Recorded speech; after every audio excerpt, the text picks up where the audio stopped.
Life's party, life's always a party. Let's go. Yo, baby, what's up? It's a hot one today, Paul. It's scorching hot outside today, and it feels like summer. Okay. It's How are you even going to question that? I came over here. You know it's hot when you have the air conditioning on and you're still sweating. Okay. I mean, it should be. It's the end of June. I would assume it's summer. Maybe my air conditioner is just broken in my car. Okay. Because I feel like if you have it on and you're sweating, that shouldn't be a thing. No. Dude, I saw hold on, before we get into the show. Yeah, what? I was watching the Weather Channel, not by choice. My dad was watching it.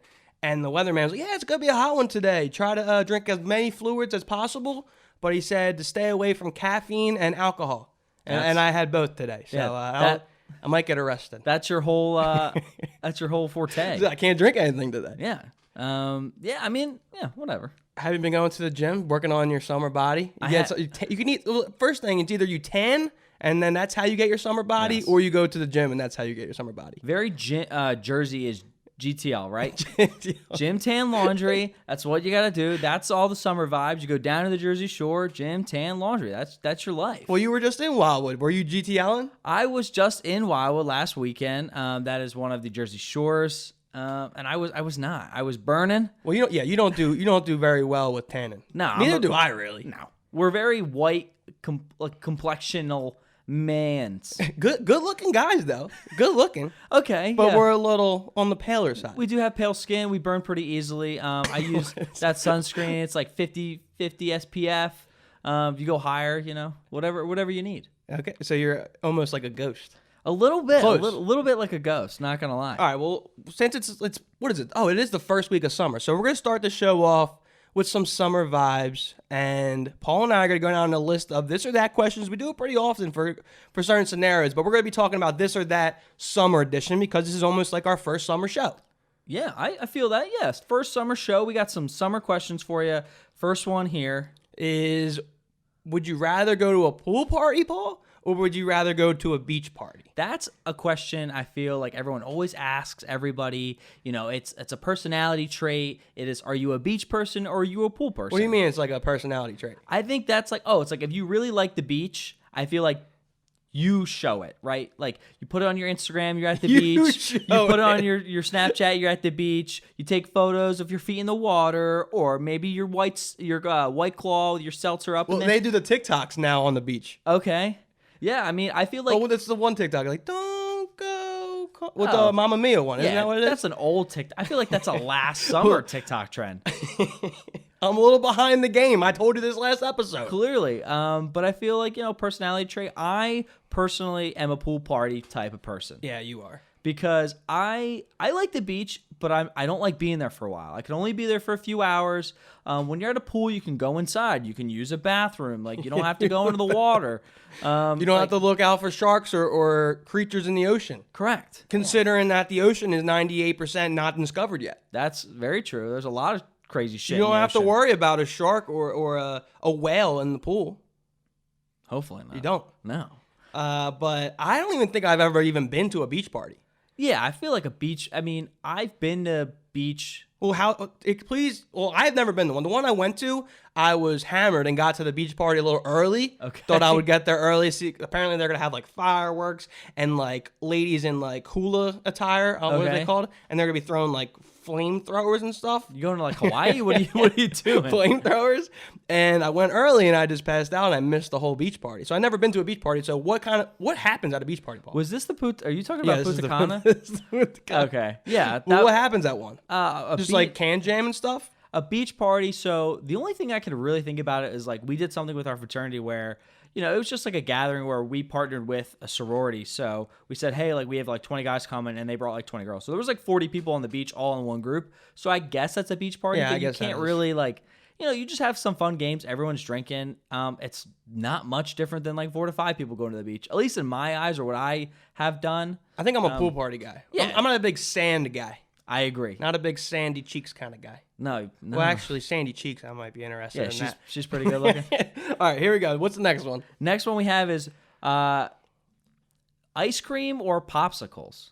You better not be popsicles. I'm not a popsicle guy. I saw you got the SpongeBob popsicle the other day, and you put it on your story. We'll talk about TikTok. That was a SpongeBob popsicle was a TikTok trend for a while, where I saw people trying to find the perfect SpongeBob popsicle. Why, they don't come around very often? Nah, dude, have you ever got a SpongeBob popsicle? No, I don't, because I'm not a psychopath. He's like super ugly. So you just got to make sure. Oh, wait, I did see it. It's like where it's like it's almost like darts. It's like you're trying to figure out who can get the best eyeballs in the right spot on the SpongeBob popsicle. Or that his teeth look the best or whatever, right? So that was the idea. It was a fun little thing. I was at Wawa. I went in, I looked at the popsicles, and I found that they had SpongeBob. So I'm like, okay, cool. So I tried it. I would be so embarrassed just to walk up to the counter with a SpongeBob popsicle. There you go, right there. But I'm team ice cream. And a funny story is that, well, I'm a big ice cream guy. You are. Yeah. I am. I'm not a big creamsicle guy. Like Paul tried to claim that I was a big creamsicle guy on the last show. That's like a combination of both, I feel like. So I'm a big ice cream guy. And when we were little, we did those books in like elementary school. It's like, what do you want to be when you grow up? And you would draw what you want to be. Okay.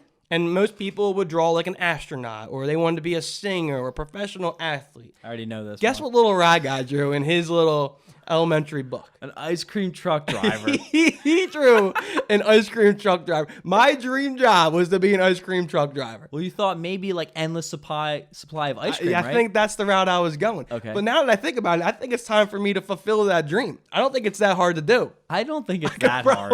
I could wake up tomorrow and go get an ice cream truck and probably fulfill that dream of little Ryan when he was 10 years old, when everybody else wanted to be Vincent Van Gogh and Michael Jackson and an astronaut, and I just wanted to be an ice cream truck driver. So it's not too late to carry out your dreams, everybody. All right, next one. This is a big debate. Beer or seltzer in the summer? I feel like the summer. Summer. It's summer edition, Paul. Yes, summer. I feel like seltzer's the way to go, and I think really is one. You have so many options now.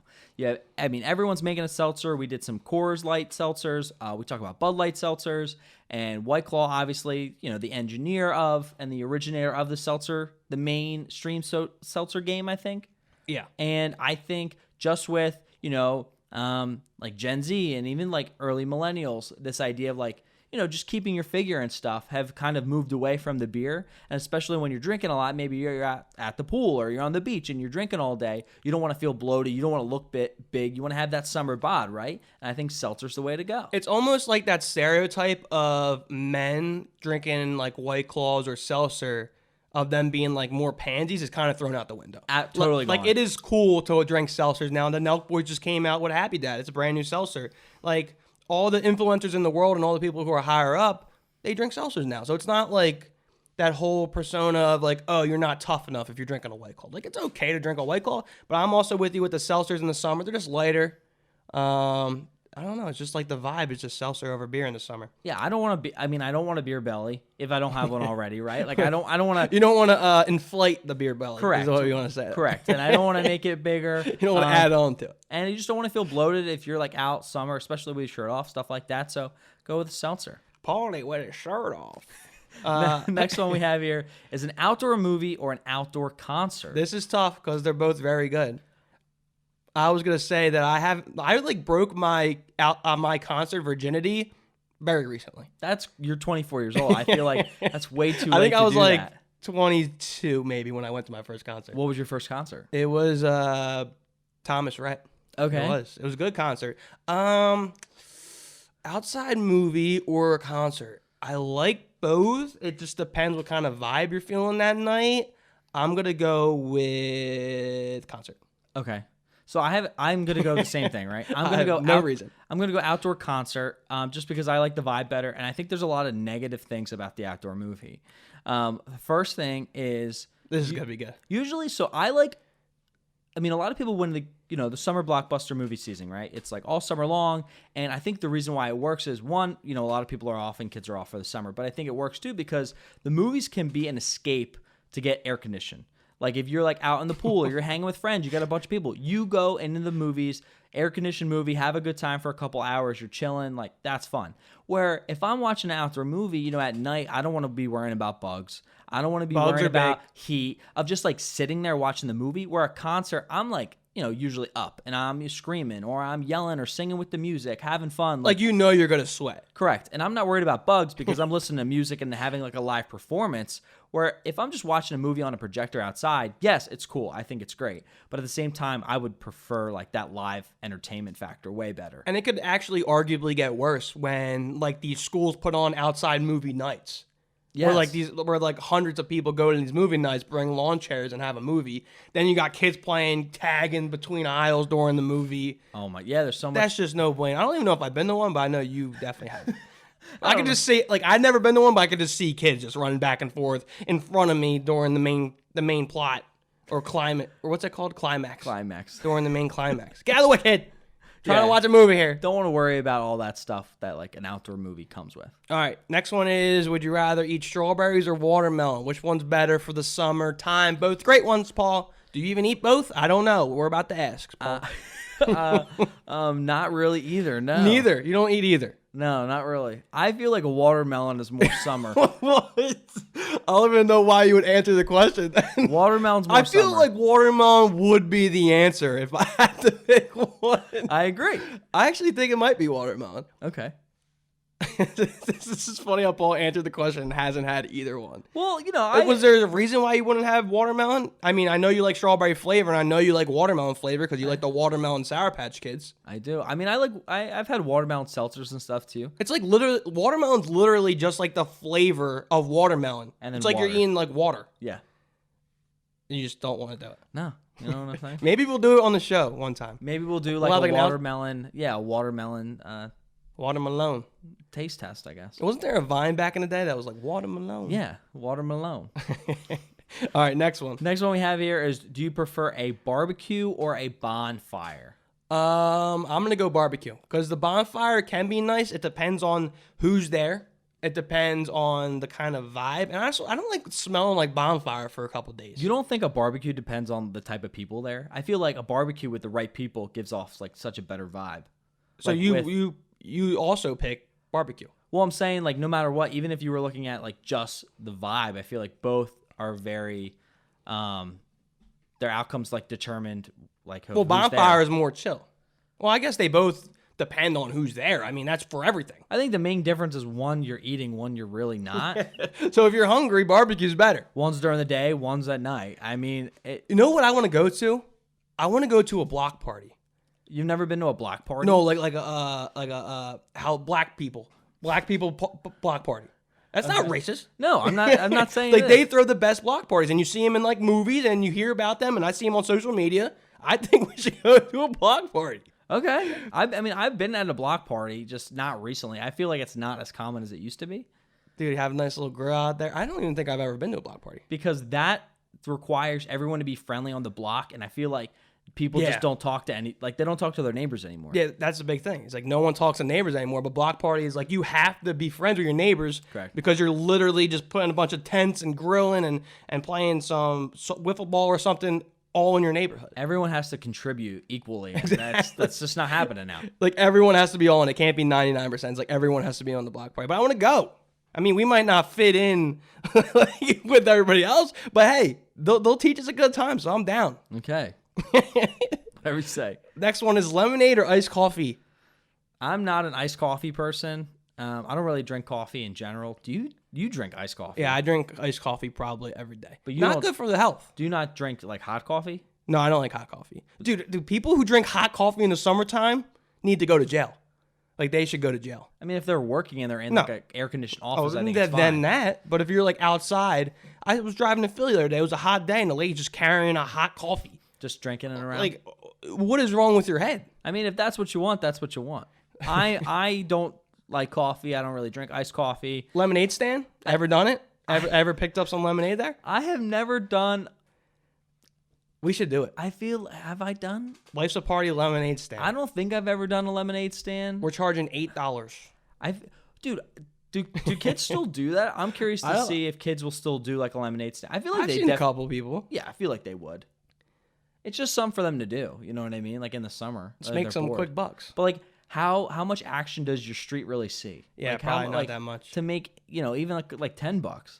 Someone's just got to slip you $5 because they're nice. Because you would think that the people actually have to be walking by the stand, right? Because you wouldn't like drive past a lemonade stand and get out of the car Or is it like a drive-through? Like a drive-through lemonade stand? There's definitely not. I mean, I feel like if you were in your car and you stopped and you gave him like a 5, the little kid would go up to your window and give you the lemonade. That's just good business. It's a businessman right there. It's learning young. Next one we have here is: would you prefer a slip and slide or water gun fight to like balloon games? I would rather pick like a balloon, like a water balloon toss. Okay. Yeah, I like water balloon. Water gun fights are kind of like, dude. There was just one time I was having a water gun fight with my girlfriend in the backyard, and like I got her what? You just like run around your backyard with like you guys both have water guns. Like that's fun to you? Yes, that's fun to me. So I had my water gun and I was shooting her, and like I was getting her pretty good. And the next thing she knows, she gets like a lethal water gun weapon, and I'm like, holy shit! Like I gotta run. I can't lose this battle. So I run into my backyard and she starts lighting me up. And before she starts lighting me up, I'm like, what better way to beat her and get her mad is to like take my shirt off and jump into the pool so that I get wet before she gets me wet. Okay. So she gets no satisfaction if I'm already wet and she's hitting me with a water gun. I feel that. So what I did was I panicked, jumped into the pool, came up from the pool, and my phone was in my pocket. Yeah. And then I tried to get rice. I tried to put in rice. It just didn't survive. Was this recently or was this like This a while was like ago? 2 years ago. Okay. So like I tried to get one up on her. And you did not. Because the whole point of a water gun fight is you don't want to get wet first. Because once you get wet first, it's not a good feeling. And I jumped in the pool with my phone. So don't do that. Yeah, you thought you were above it, but you were not. Well, I feel like you're like a slip and slide guy. I like slip and slide. We've I like slip and slide. I mean, it's fun. Like I would prefer that kind of stuff. I think for sure. I don't understand the fun of like me and my girlfriend out back with a water gun. Dude, it's a good. It's definitely not fun if you jump in the pool with your phone. Like definitely not a good time. That's not something I'm like, okay, let's do. But a slip and slide, especially like when you're drinking and stuff, is fun. Like we've done. I don't know if I've ever. I think I have talked about it on the show before. But I did a slip and slide with my fraternity brothers before, and like there's a bunch of us camping, and there's a big tarp, and we put it with soap, and everyone's sliding. Soap? Down. What are they? Dirty? They gotta take a shower? No, it's soap makes it more slippery. Slippery. There you go. Yeah, I didn't put one and one together. You got to slide across. You go to the end. Like you get your running right, and then you slide. You get up. You drink. You do like flip cup, and then you got to run back and you tag the next guy, and the next guy goes. We've done even like a slip and slide kind of thing with a pool. Where we played flip cup, where we've like dived into the pool, had to get out of the pool, run to the flip cup table, do flip cup, and then it'll send the other guy through. So I think that is more fun. Like, I don't know, that's just way more fun than anything. And water balloons, the problem I have with water balloons is that, I mean, I know they've changed a little bit, but they just took too hard to break? It's no, too much time, like prep work. Like, I don't need to sit there for 2 hours and fill up water balloons. Yeah, I get that. For what? Like 5 minutes of playing? Like, it doesn't make any sense. It's not as fun. I know more modern stuff where you have, like, all the balloons, and then you attach, like, the one to the hose. You fill it up, and there's, like, 100 balloons, and then you break them. Do you know what I mean? Kind of. So I know there's that now, but that's just not as fun. Like, the kids now have to suffer, and they have to know, like, what it was like. They have to know what it was like to do that as a kid. It would take like 2 hours. I mean, your fingers hurt because you were wrapping the rubber and you were tying them. And it's like, okay, you throw it at, you have some fun maybe for like 5-10 minutes, or you start throwing them and people don't want to play, so they get mad at you, or you hit someone too hard and they start bitching or crying, or it's like. It's like once you filled up a balloon, it was so valuable because it took so much time to make that you get mad if someone just throws it on the ground and breaks it. But the one thing about slip and slide before we move on to the next one is, like, bigger people like me, the problem is I get moving on the slip and slide. Okay. Like my mass transfers a little too fast. So I'm not even sliding. I'm sliding off the slip and slide. Like the runway is not long enough for big guys like me. Okay. That's like water slides. I'm like always the guy that goes the farthest in water slides. It's like little Johnny goes and just bloop, plows right down. Here goes me.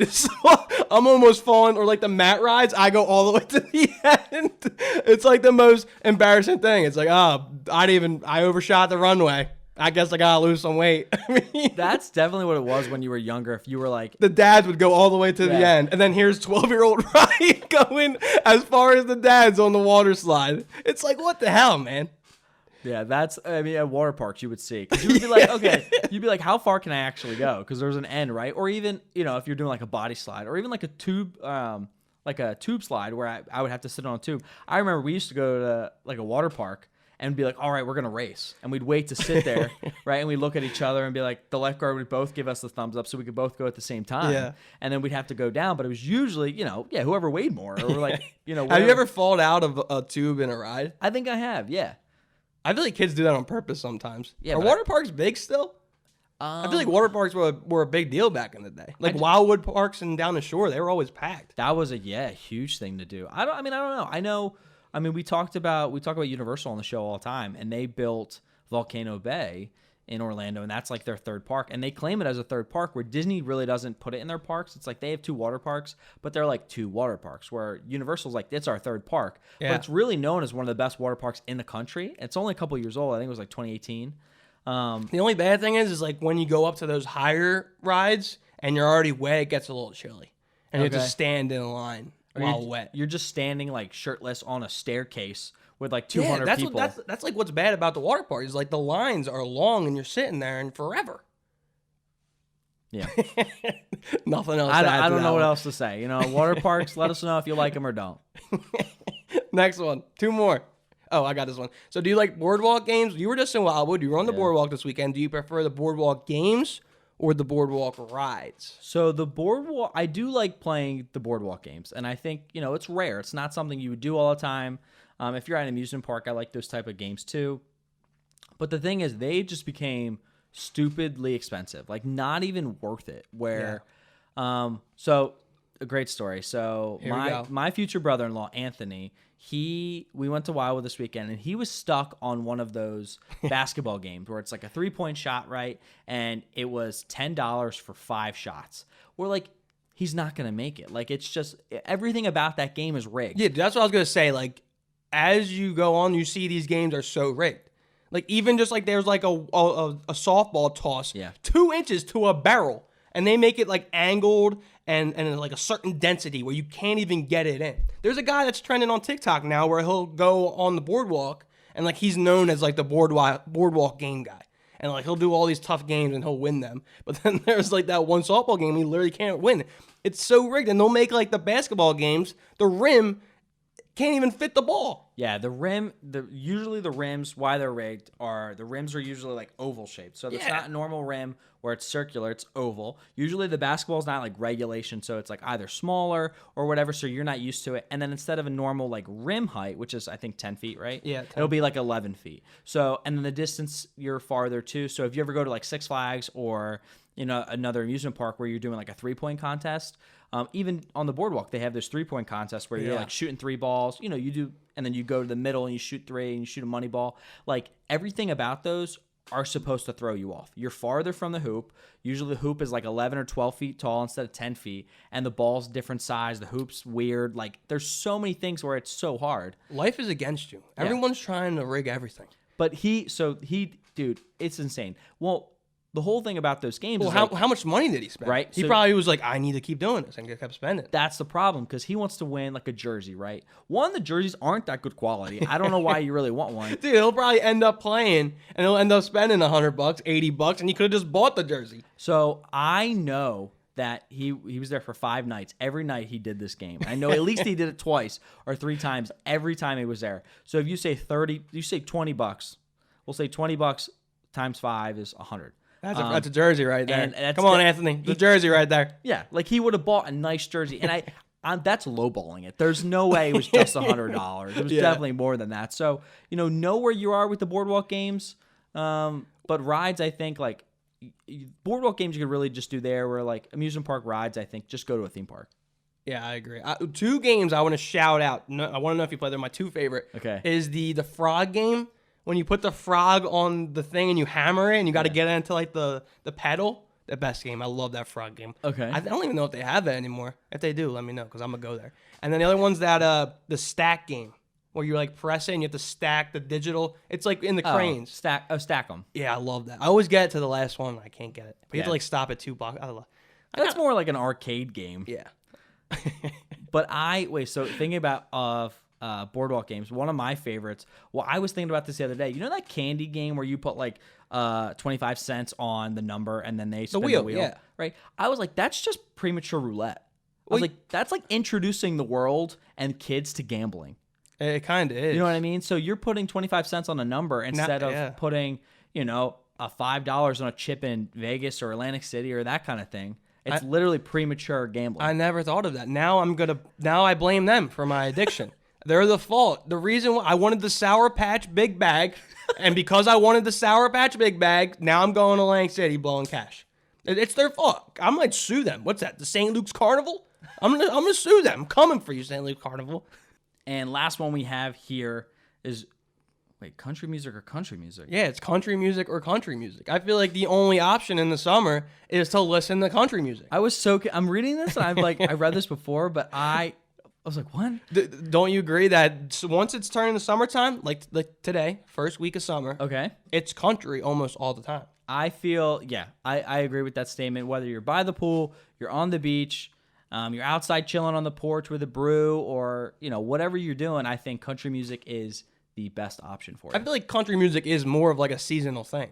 Like, isn't it kind of weird if you listen to country music when it's snowing outside? I think it is, but I think because country is so lighthearted and it's more about just drinking, having a good time. True. It's more of those vibes where other music can, if you're listening to more depressing type of music, you're not listening to Olivia Rodrigo in the middle of summer where she's talking about you look happy and healthy. More of her driver's license. I think that song performed so well because it happened in your seasonal depression, right? It happened in December, January. I don't know. It came around in the winter, and it was more of it was cold outside. It was dark. It was whatever. It was COVID. It was COVID. There's a lot of things going there too where I think that worked. Where country music, it works well in the summer.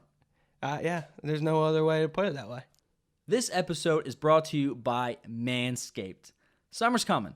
Are you ready to unveil your beach bod? You're in luck. Our friends at Manscaped just launched their 4th generation performance package, which includes the Lawnmower 4.0. You heard that right, the 4.0. Complement your summer bod with a trim from the leaders in male grooming.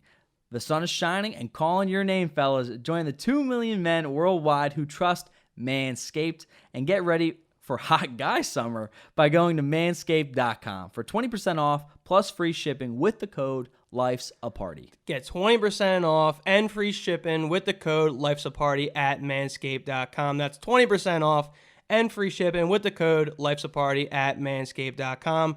Escape the shrubs and weeds this summer and shine with Manscaped. I don't know about summer beach bod, but I'm working on my dad bod. Okay, dad bod. Yeah, I mean, if you shave the hair a little bit, you make sure the dad bod is Get rid of the shown. shrubs and the weeds, and then we'll have the dad bod glorifying and in the sun glistening. I like this hot guy summer. All the girls be talking about this hot girl summer. Fellas, this one's for you, man. This one's for you. Shave it a little bit. Make sure you're pristine and you're looking good, and your balls will thank you. Hot guys, I love it. Manscaped, 20% off. Life's Party. Moving on to the next block. Paul's excited for this one. I'm excited for this one. Yeah, we're all excited. LeBron's man. excited for this one. Yeah. They're excited for this one. We're talking theories. So Ryan and I are going to be talking about some of the craziest theories in Pixar. These are going to be Pixar theories specifically. I'm a huge Pixar fan. Pixar just came out with a new movie. If you checked it out a couple weeks ago, it's called Luca. Oh, yeah. That's my girlfriend watched that. No, I got to start watching movies with my girlfriend. Yeah, she's Maybe watching she's watching them with other guys. I got to start. I mean, that's something you got to take up with her, not me. Or any. So that's something I'm going to have to look into. I know what I'm going to turn into a big Pixar guy. Get my girlfriend back. Okay. All right, but I'm a Luca. big Pixar person. Luca just came out. Quick little thing, watch it. It's on Disney Plus for free. If you watch Soul, which came out, we watched Soul. I know Ryan really liked it. Is it kind of correlate with? It does not. No. Okay. It's a very different type of film, but obviously same production studio. Will I cry? No, I don't think this is a crying type of Pixar. I film. cry pretty easily, Paul. Okay, maybe then. Maybe. Maybe actually? No, okay, I don't think so. But this is cool. It takes place in Italy. It takes place, it's a perfect summer movie. It's just two friends, young boys, and they're sea monsters. And they're sea monsters. They're sea monsters, and they turn into humans when they're on land, and it's pretty cool. And they drink limoncello and get messed up, and they go out in Italy and they're a little young. Eat pizza, and then they run in the Jersey Shore, and then that's a good movie right there. Little young for the limoncello, but yeah, maybe. All right, let's get into some of these theories. What's the first theory, Paul? These are Pixar theories, and the first one we have here is Emily, who is Jessie's original owner, is actually Andy's mom. So, wow, big Whoa, one. whoa, Big whoa! one. That's a bomb drop. There you Bomb go. Drop. This is a huge fan theory that's been circulating the internet for a while. Toy Story 2, we are introduced to Jessie, and we are introduced to her like traumatic backstory, where she, was get left by her owner Emily, and we don't know Emily's last name, and Andy's mom, we don't know her first name. So that's like there's a lot of things that make this click. The second thing is that Andy, when we meet Andy in the first Toy Story film, his hat is more like Emily's hat. When we see Emily and we see Jessie, like Jessie's hat, than it is Woody's hat. Woody's like more of a cowboy hat, where Andy has more of like this cowgirl hat, and it's more red. And Emily's hat and Jessie's hat is like, it's more red, but it has like a white stripe around it, or like on it. And you can see Andy's doesn't have that white stripe, but it has a shadow where that stripe could have been if it's more vintage or more older. The second thing is that the timeline kind of adds up, or like makes sense, where, Jessie's more, and same with Woody, are more of like vintage type of toys, where like Buzz, and that's the whole thing with like the first Toy Story and the firt. Like he's the new cool toy. Yeah, the plot, right? Where like Buzz comes in and he's the new cool toy, where like Andy, Jessie, and like Woody, Jessie, and like Woody's Roundup gang are like vintage toys. So it makes sense. Wait, so you said Emily was never seen? Or no, or she was seen somehow. So in Jessie's backstory, we never really get to see Emily's face. We don't get to see what she looks like. We get to see like her hand and like her bedroom and some other things about her, but we don't really get to see her face.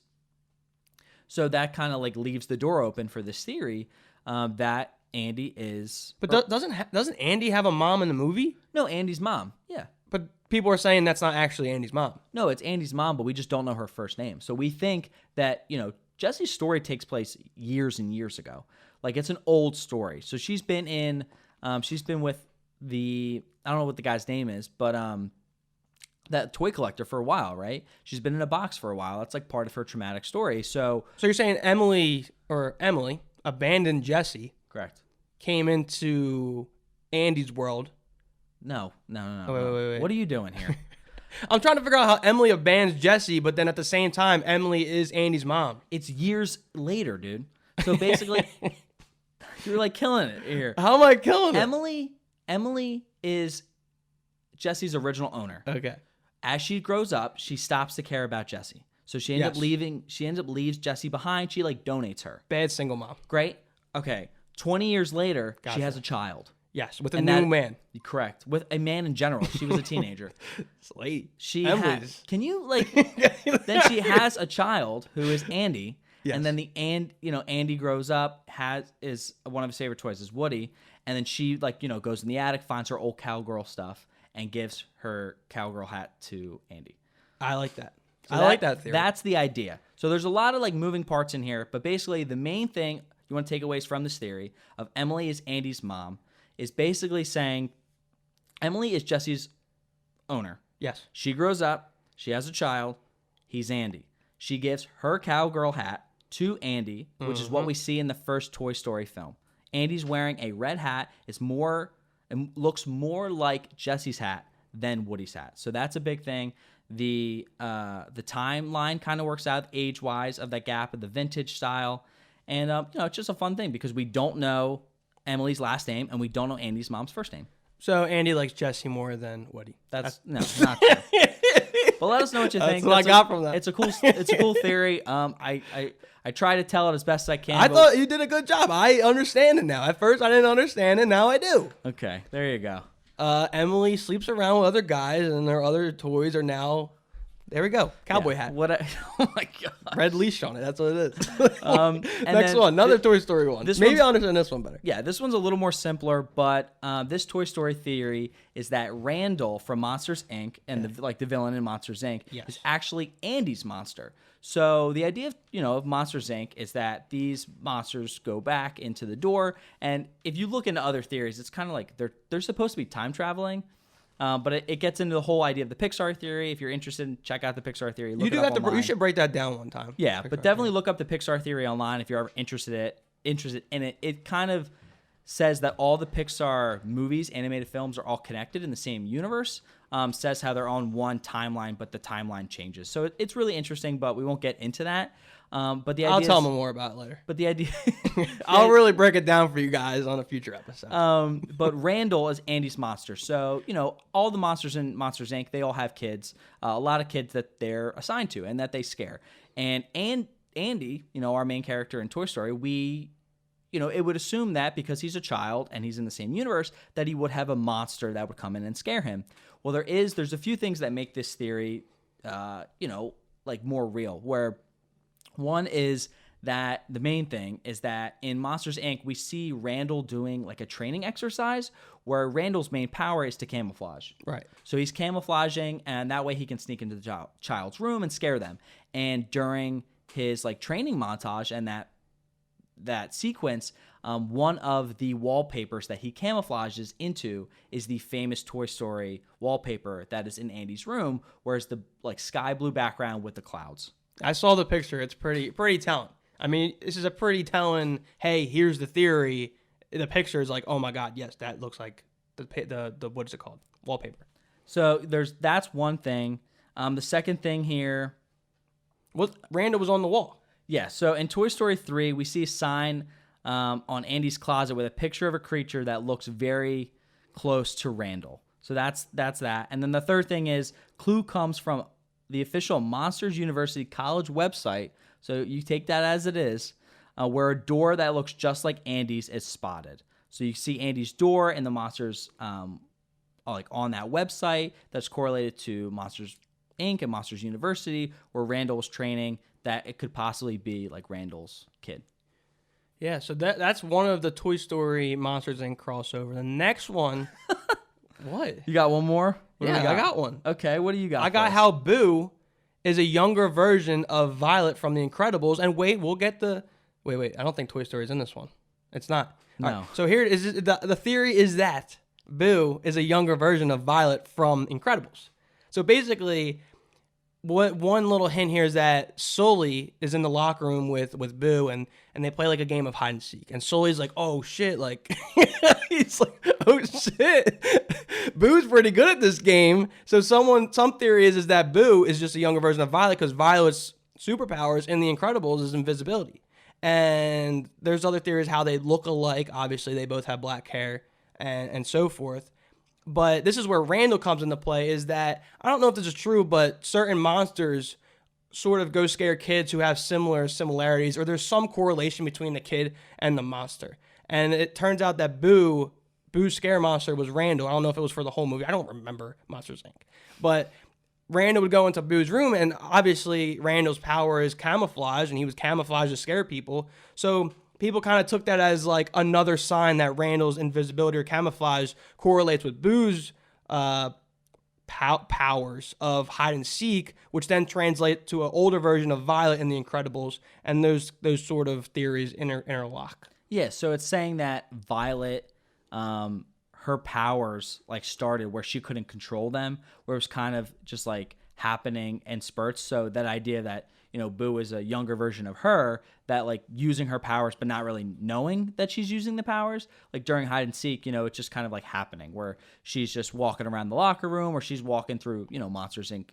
Incorporated in the buildings, and that she's becoming invisible, unreally knowing to herself that this is a premature usage of Violet's powers. It says Boo had a cameo in Toy Story 3. Yes. Do you know of that? So this idea is part of the Pixar theory as well. There's a lot of other things in this. Definitely go check that out if you're interested in knowing more about the Pixar theory. You can look it up. There's so many explanations of people doing it a lot better than we can. I think I'm pretty good at it. Like Sully was like, oh shit, you're good at hide and seek. That's a very good explanation. That's a great explanation of the theory.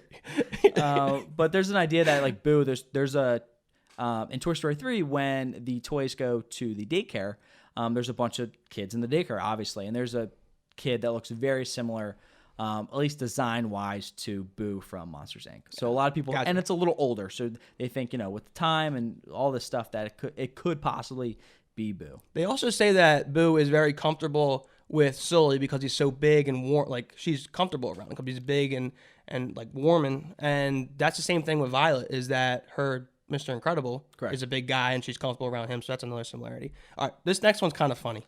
Okay, and this last Pixar theory is more of just like, it's just a fun little thing. No, it's not fun. It's really true. This is a true theory. It's probably the number one Pixar theory out there. But this idea that Finding Nemo was not accurate. That's the bottom line. That's the catchphrase right there. That's clickbait. Finding Nemo was not an accurate movie. Okay, so this animated film... You heard it here first. Finding Nemo. This idea that clownfish, if the events of Finding Nemo were actually real, what would actually happen? So this idea that clownfish are all born with this ability to basically change their like gender and change their sexuality based on like what is needed to mate. So if they're a male and their female partner dies and they can't find anybody and they find another male clownfish, that they can change like their gender and their sexuality. So I'm just picturing like a frat party and there's just like 20 dudes there. It's like, oh shit, I gotta turn into the girl. One of us has to do it. But that's the idea. So if in Finding Nemo, if Marlin and all of the other clownfish died, that basically what would happen is when Nemo got older, that Marlin would have to switch and be forced to mate with Nemo to keep to mate, and that way they can keep the line alive. And it's just this, it's just like idea, but because Nemo's the only other clownfish around, he becomes a male and mates with his father, who is now female. That's some Southern hospitality right there. Yeah, that's some Texas Southern, incest. That's what that is. So basically, these Nemo. So they were supposed to have sex, Nemo and Marlin. I guess so. Yes, because they're the only two left. Correct. And they need to make more clownfish. Correct. I think that's the number one Pixar theory. The other one is what? Oh, that Nemo never existed. I don't know. That's another theory, is that Nemo never existed, and the whole movie is just Marlin's imagination, as if Nemo did survive. So it's like his idea that if one of those clownfish were able to make it out of that attack in the beginning of the movie, this is how life would be. Okay. There's a lot of crazy Pixar theories out there, a lot of movie theories in general. If you like this, let us know, and we'll continue to do more of these. Hopefully, we'll get better. I feel like we've done something similar to this before, and it's gone just as smoothly as this one. Do you know that what's not a theory? What? Is that Boo is very good at hide and seek. She's like, oh shit, pretty freaking good. Oh shit. Wow, you're good at this. But that was good. Paul's very good at breaking down this Pixar shit and Marvel stuff. I try to do some, Not as good as me, but he's pretty good. Oh shit. And what's the final block we have here, Ryan? We have a block that is pretty funny. It's stuff that should be illegal. Okay. So this stuff is legal now, but we feel as if people should not be allowed to do this. No. So the first one is that anybody who's 80 years old or older should not be allowed to drive. I agree with that statement. Well, here's the thing. I think it all depends on... they're the worst drivers. Yes. The old people are like if I saw some lady just stopped in the middle of an intersection, I drove past. She had to be 90. Both hands on the wheel. I don't even think she could see above the wheel. She might have needed a booster seat. But the one thing I say, and I think you might have said this as well, is that they should have to retake their driver's test. Correct. Like they're not hard nowadays, but I feel like someone who's 18 is a more capable driver. Or what do you get your license at, 17? Yeah. I feel like that person's maybe even a 14-year-old is more capable than a 95-year-old driver. Yeah, I think there should be a rule where once it passes a certain age, you should have to retake the driver's test in order to keep your license. It's a weird thing, but I think it makes sense. Or maybe like there should be some annual vision check or something. Just retake like 65. You retake your driver's test. Sounds good. But then they'd probably take it at 80. I don't know. Okay. Just get off the road. Go play bingo. God. Something that should be illegal is that the drinking age being 21. It should be younger. I think the drinking age should be 18. I think Ryan agrees with this statement, or even a little younger. It works. 11. Yeah, okay. I don't know if that young. Maybe 7. Depending how far they go on the water slide. I feel like if you have the mat and you go beyond a certain mark with the dads, when you're 12, I think you should have a Heineken. Okay. Have a Heineken. It works in a lot of other countries. It's just being like introduced to alcohol at a younger age in moderation. So when you get to that age, and the thing is too, like, I mean, there's so many things with this, but the idea that usually when people are drinking at the age of 21, it's not their first time drinking anyway. So, you can prevent that and just make it legal and make it safer for those kids drinking before the age of 21. And then the huge argument that if you can fight for your country at the age of 18, you should be able to have a beer. Yeah, which I agree.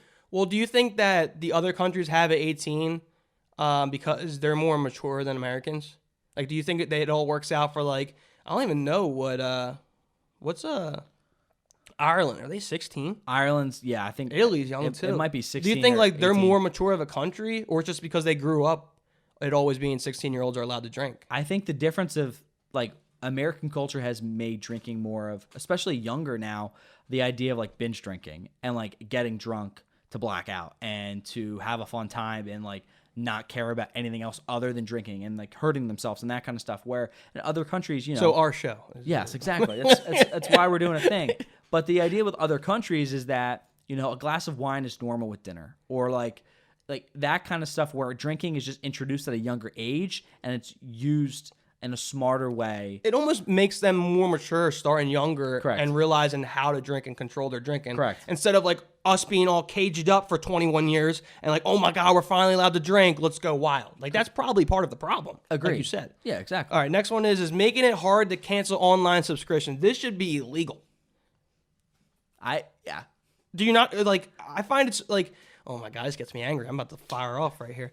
But it is so hard to cancel subscriptions. I know I was trying to cancel my gym membership. It's not a good look, but I like canceling my gym membership, and they make it so that you can't do it online. Okay. And like you can't even call and cancel. You have to actually go to your gym, fill out paperwork, like bring your ID, bring paperwork, and that's how you have to cancel it. Or like these Amazons, they're like, hey, here's a free trial. You get the free 1 month trial, and then they just keep, what is it called? Like roll over the subscription, and now you're starting paying for it, and you don't even know. Yeah, so the idea with that's the whole point, right? Those businesses. It's illegal. And the This subscription rigged fees. world. This goes with the Boardwalk Games. This whole world is rigged. Yeah. It's very hard to cancel the subscriptions, but it's meant to be that way because as a company, they want a subscription process. I think almost everything and the good businesses will continue that and be successful in the future, where if you have a reoccurring customer that's paying $5 a month or $6 a month or whatever it is, right? Like that, you're locked in. Like that's amazing for the industry or for that company and that industry. So for the gym, especially like where, if you're not going to the gym, you haven't been in the gym for 3 weeks or 4 weeks or whatever it is, right? And then you say, hey, I want to cancel. You can just do it, or, online or even over the phone. They're like, no, that man won't even come to the gym. So like, let's make sure he comes in, and it makes it more of a hassle to them.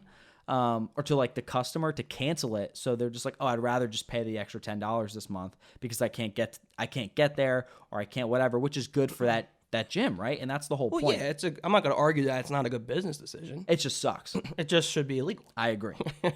What's the next one? Next one we have here is college tuition. I feel like you might be very have some strong feelings on this one. I think it all depends. I think I agree with the idea that community college should now be free. 2 years of community college. I think the education system is ridiculously messed up, but we're not going there. And the idea is that. And why do I get to go to preschool, middle school, and high school for free, and then I go to college and I got to pay lots of money? Well, I think it's different. That's why I'm saying, but more of like whatever is necessary for a job, right? So if college is now necessary for a job, I agree, or like a bachelor's degree, or at least associate's degree, that part of the education system should be paid for, that you should be able to go through. But the problem is like with, as you said, like elementary, middle, and high school, they're part of like the government where taxes. Correct. Well, I mean, no. It all comes back to taxes. College is also part of, everyone's paying taxes, but the idea is that's part of the government and that education system, where college is its own. College is like a company. Every college is its own company, its own, like college is an industry. like a business industry that is basically saying, hey, but they're also attached to the education system because they are teaching you something. But the idea, and they're rolled in with the government because of taxes, but it's its own individual business. So it's going to be extremely hard to be like, hey, we get to pay, the government can pay for college. Where I'm saying at least the next step can be, hey, we're going to pay for 2 years to get an associate's degree.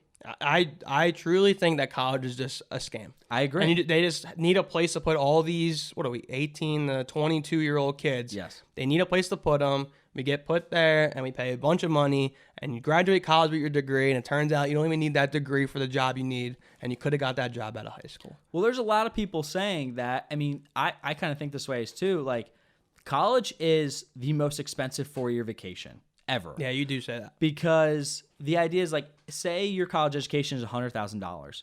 Why not take that $100,000 and use it for 4 years to live your life, like to either backpack through like Europe, or go visit Australia, or go do a project down in Africa, or like, you can take $100,000 and do a lot with it. So if you can travel, you can probably gain more knowledge in those countries, learning with those different cultures with other people. And like, you can gain all those same skills that you're getting from college, like using, your brain and using your common sense and different, like using all of these skills you're learning from your travels throughout the course of your 4 years around the world. Like, I think that's more valuable than sticking someone in, a college dorm that you're paying ridiculous amounts of money for like, not, communal bathroom, for a space that's like 10 by 12 where you're putting 3 people in a bedroom. Like, it just doesn't make sense. So use that money, and you could be, you could use it somewhere else, where this is more of a, it's a business. It's a scam. Dude, it's truly nuts. Like, when you say that, I'm sitting here thinking, like, say, like, we don't have, I don't know, maybe, I don't know how much I have in debt, but say I'm $100,000 in debt. Hypothetically, you're $100,000 in debt. That's $200,000 that we could have put in Life's a Party. Yeah. Right out of high school. You're going to put directly into a business or a project that you like, or, as I said, like, travel. Imagine where we would be right now if we took $200,000 invested into this. It'd be a totally different ballgame. So that's the idea. It's an industry that's kind of, it's part of like the culture, where a lot of people, I think, are changing it. And I think a lot of people are now doing online stuff, right? I agree. Especially with COVID, you moved all the schooling online. A lot of people are realizing that you can do that stuff online. It'd be a lot cheaper. You're not paying for housing. You're not paying for the, when you pay tuition, you're paying for like campus fees. So you're paying for the rec center usage, and, to make sure that you can use the quad, and like all this stuff, all these fees that the college is billing you, that you no longer are paying because you're doing it online. I think things are swinging. Like you said, I think people are starting to realize that. We should go protest on the university. All right, this next one drives me absolutely nuts. It's like one of my biggest pet peeves. So something that should be illegal is opening a drink at the store, like the convenience store, and drinking it before you get to the register to pay for it. It drives me nuts. Why? Like when someone goes into like Wawa, or maybe even people do it at Walmart, and they get like a drink, and they drink the drink, and they're coming to the register, and half the Gatorade's gone. And they're paying for I've seen people pay for empty Gatorade bottles. It's like, what are you doing? It literally drives me nuts. So I disagree with this. I know, it literally drives me nuts. I think that, I've done that where but here's the thing, like, wow. Here's an empty Gatorade bottle that I was so thirsty, I couldn't wait to get to the register, so let me pay for it. So that's the difference, where, say, like a Home Depot, right? Or like somewhere where I know I'll be there for a while, and I'm just like going around. I might just go get the soda or the candy like out front. Like, I'll just go buy it, and I'll say, hey, I'll pay for it, and then I'll go shop, because I'll just like shop and eat it or drink it. Where like a Wawa, it doesn't make any sense, because if I'm walking around, if I get a large soda at Wawa and I'm drinking while I'm still shopping, or I'm waiting for my sandwich or whatever, before I leave, I'll refill it. Like, it's or like McDonald's. If you're into McDonald's, like, and if there's a soda machine, I would refill the soda, Have you like brought up like ever like an empty Snickers thing? No. You said you would get like candy, so you would have the you would pay for like half a Starburst? No, but I would pay for like, I would go get the, the Coca-Cola bottle, and I'd go get the Reese's peanut butter cups or whatever, and I would go pay for it, and then I'd walk around the store. Like, I wouldn't. That's stupid. No, I'm talking like some guy eats like all the Starburst in the store, comes up, and they scan the empty Starburst package. Yeah, that's stupid. Like, that drives me absolutely. Maybe like the one exception could be like a slushie at Wawa. or like an icy thing, those blue ices. Yes. If you have a couple sips of that, I think I've actually done that. But you can't tell. Like, I'm not gonna drink the whole icy and then check out with it. Yeah. Next one. That doesn't make any sense. That should be illegal. I feel like this is illegal. What about like Doritos? It's just some guy just eating Doritos in the store, then goes like that's just, it's gotta be illegal. Sorry. Next one. Next, I feel like this next one is illegal. If it's not, it really should be. This is leaving your dog in the car. I don't think that's illegal. I feel like there's a lot. Should be. There's a lot of stuff with this though, because I've seen videos where, you know, if they leave a dog in the car, and if the car's locked and stuff, and it's a hot day, there's, you know, somebody will call the police over and they'll break into the car. Like they'll break the window, they'll shatter it, they'll try to get in any way they can to release the dog. I know Teslas now are pretty cool where if there's a dog in the car, they'll put the AC on. And then there's on the monitor, like in the front seat of the Tesla, it'll say, hey, don't worry, I'm okay. And it's like car is at, you know, 71 degrees. And it says like the fan, the It's AC like the is dog's on. personal preference. Yes. Ruffles personal air conditioner. It'll like show that the dog is okay because the air is on and the car is like okay. Well, you got to be careful with Tesla because I feel like if that were to happen, if I were to be driving somewhere like in a parking lot and I see a car pass me and there's a dog in a driver's seat, it would probably be in a Tesla. Like that dog could probably drive away. Yeah, maybe. I've seen a couple of videos of like dogs or owners will go into a store and leave the dog in the car, but they'll leave like a message Yes, they'll that put says like, like, a oh, sheet. but that should be illegal still because you're still leaving the dog in there. Is the car running though?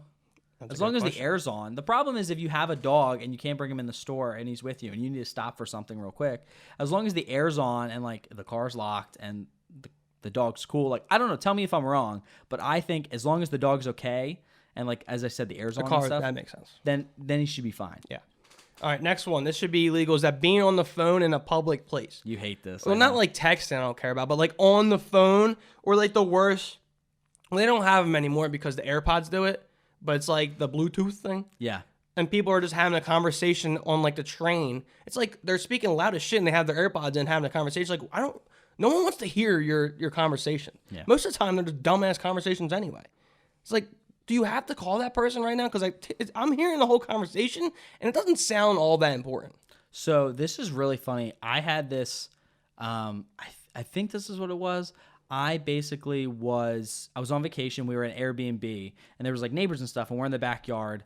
And I remember like being on the phone and like being on speakerphone with my mom. And because there was other people there and we were talking to my mom like as a group. So everyone's there is okay, right? Yeah. But there was like neighbors and they came over there and said, hey, you can't do speakerphone like outside.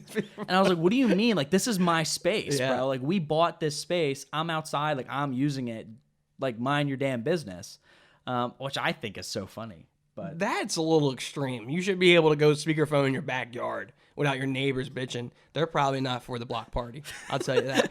not for the block. But like I'm talking about like if you're like in a waiting room of like a doctor's office. Yes. Or it's like you're on the subway to the Phillies. It's like, why now? Why do you gotta do this now? Yeah. Or Especially even the supermarket. especially with modern technology. Just text them or, you know, AirPods is great, but last one we have here, McDonald's ice cream machine always being broken. That should be illegal. So there's a really crazy story about this.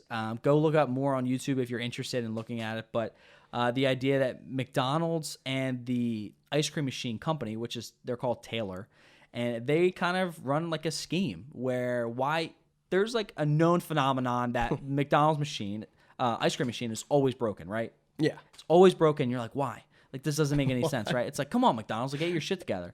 And the problem is that Taylor, who is the company who owns the ice cream machine, they do a bunch of other, like, fast food chains. Like, they do Wendy's and, you know, Chick-fil-A and they're, you know, whatever. But McDonald's gets this special machine. All the McDonald's franchise owners get this one machine. And the idea is that nobody knows how to use it other than the Taylor guy. So, like, the Taylor guy who comes in and he's the guy who like fixes it and He's the tailor-made guy. Yeah, right. He's the guy. So they said that a lot of the franchise owners always say, "Hey, just call the guy. Just call the guy. You know, he'll come fix it." But that fee is stupidly expensive. And the problem is they always call that guy because the machine is very hard to read. You can't really fix it. Like it doesn't tell you what's wrong, like what happened or how to reboot it. All these problems, right? And the idea that Taylor, the company, is like I think it's 75% of their sales come from the guy.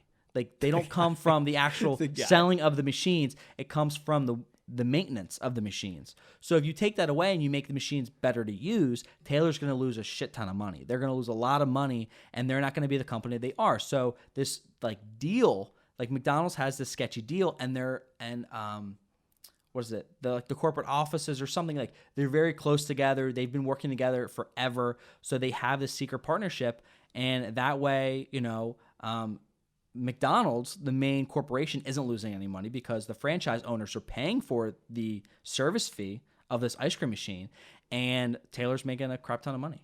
I never heard that in my entire life. Because where the hell did you learn that at? YouTube. I always thought it was just because they already cleaned it for the night and they didn't want to clean it again. So here's the thing. I thought that's why they said, "Oh, we cleaned it already, so the machine's broken, so we're not going to go clean it again." That's what they say all the time. That's what they say all the time. But that's not the problem, because even like there's this YouTube video that I watched, and it was like a 20-minute video. It was really interesting though.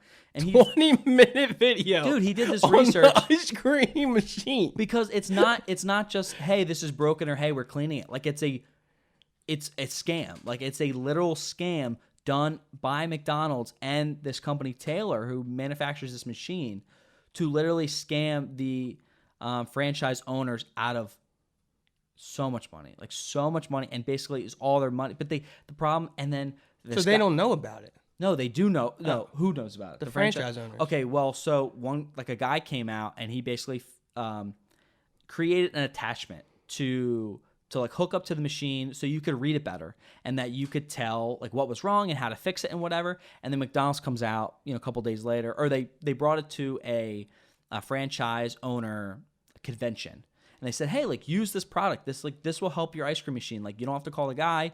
We can like figure out what the problem is. You can, because the machine being down is bad for that specific location, right? Like, that's bad. They're going to lose money. So all these franchise owners, they came together. Somebody found this product and they said, oh, this is great. So then a lot of the owners started to buy this product. McDonald's came out and said, hey, like, you can't use it. Like, it's not, approved by us. You have to get rid of it, or we're going to be, suing you for this, that, and that, or we're going to be taking away your this license, or that kind of thing. So that's the problem, because they're the overhead seer, and because they're in like this cahoots with Taylor, that they can control what's happening.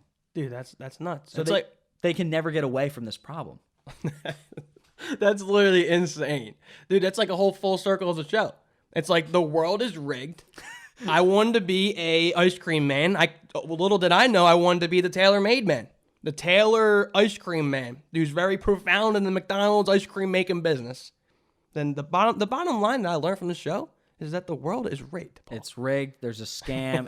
Everything's awful. But we're doing good things, man. Life's a party. We're not rigged, and we're not a scam. That is the end of our show. We appreciate you guys listening. Life's a party. Always a party.